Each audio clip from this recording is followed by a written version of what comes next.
మహాతల్లి ఇప్పుడు పుదుచ్చేరి గవర్నర్ గా ఉంది కిరణ్ బేడి. రోజుకి 20 కిలోమీటర్లు నడిచింది ఆవిడ. తండ్రి గారికి తను బస్సులో వెడితే టికెట్ల డబ్బైపోతుందని 20 కిలోమీటర్లు నడిచి వెళ్లి చదువుకుంది. చదువుకున్న ఆవిడ ఐఏఎస్ కి ప్రయత్నించింది, ఐపీఎస్ వచ్చింది. భారతదేశంలో మొట్టమొదటి స్త్రీ ఐపీఎస్ ఆఫీసర్. ఒక విషయం అంటే విషయం అంతే.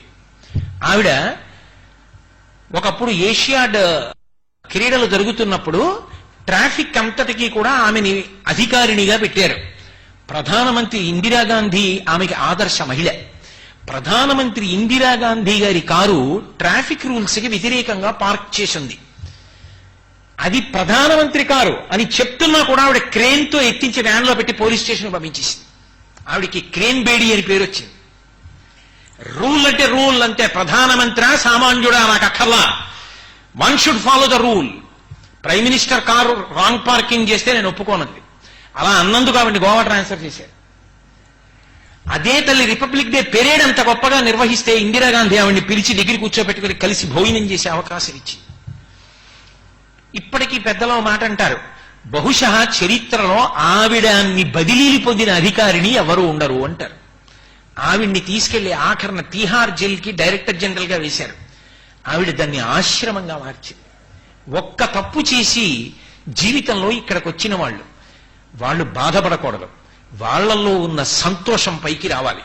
వాళ్ళు మళ్ళీ ఉత్తములుగా బ్రతకాలని అంత మంచి వాతావరణం ఏర్పాటు చేసి తన పుస్తకం రాసి, ఆ రోజుల్లో కిరణ్ బేడి గారు రాసిన పుస్తకం అంటే దాన్ని ఆవిష్కరించడానికి ప్రధానమంత్రి అయినా వస్తారు. ఆవిడ ఎవరితో ఆవిష్కరింపచేసిందో తెలుసా? తీహార్ జైల్లో పేరు మోసిన ఖైదీ చార్లెస్ శోభరాజ్తో ఆవిష్కరింపజేసింది. అది ఆ తల్లి జీవితం. అంత గొప్పగా ఉంచుకుంది. టెన్నిస్ ప్లేయర్ బ్రిస్బేడీని పెళ్లి చేసుకుంది, అందుకని కిరణ్ బేడి అంటారు. ఇప్పుడు పుదుచ్చేరి గవర్నర్ గా ఉంది ఆవిడ. ఆవిడికి ఒక రాత్రిలో రాలేదు కీర్తి.